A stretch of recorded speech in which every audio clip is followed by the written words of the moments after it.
நான் அதுக்கு மட்டும் நான் பதில் சொல்லிட்டு போயிடுறேன். உன்னால பினான்சியல் சப்போர்ட்டும் இல்ல, உனக்கு வந்துட்டு எந்த சப்போர்ட்டும் இல்லன்னு தெரியுது, சமூகம் உன்னை தப்பா பேசணும்னு தெரியுது. அப்ப ஏமா அந்த லைஃபை விட்டு வெளியே வந்தேன்னு கேட்டாரு. வேற என்ன பண்ண சொல்றீங்க? செத்துடலாமா சொல்லுங்க, செத்துடலாமாண்ணா?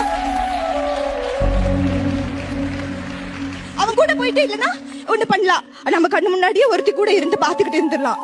இல்ல அவங்க அப்பா அம்மா நாத்தனார் ரங்கையார் எல்லாம் பண்ற எல்லாத்தையும் நம்ம பார்த்துட்டு அமைதியா இருந்துடலாம்.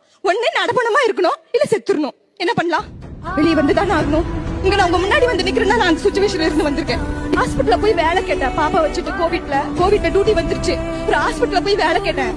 நான் உண்மையை சொல்லி வேலை கேட்டேன். எல்லாரும் மாதிரி ஹஸ்பண்ட் ஊருக்கு போயிருக்காங்கன்னு சொல்லல, உண்மையை சொல்லி வேலை கேட்டேன். ஹஸ்பண்ட் இல்லைங்க, குழந்தை இருக்கு, 15 நாள் குழந்தை, சிசரின் பண்ணிருக்கு, கோவிட்ல டியூட்டி, கவர்மெண்ட் ஹாஸ்பிட்டல்ல டியூட்டி முடிஞ்சிருச்சு. நான் போய் இன்னொரு ஹாஸ்பிட்டல், பிரைவேட் ஹாஸ்பிட்டல், அந்த சம்பளம் பத்தல, அந்த போய் வேலை கேட்டேன். அந்த டாக்டர் என்ன சொல்லிருப்பாரு நீங்க நினைக்கிறீங்கன்னா? இந்த இடத்துல சொல்றேன், மா உனக்கு நான் 40,000 ரூபாய் சம்பளம் தரேன், நைட் டியூட்டி மட்டும்தான், எனக்கு பியாவா வேலை பார்க்கணும், எல்லாமாவும் வேலை பார்க்கணும்.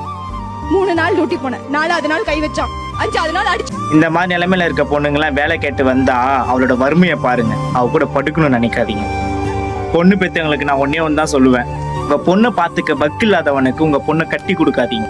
சொன்னது நல்லா பணக்கார பையனா பார்த்து கொடுன்னு சொல்லலை, நல்ல குணம் இருக்கிற பையனை பார்த்து தான் கொடுன்னு சொல்றேன்.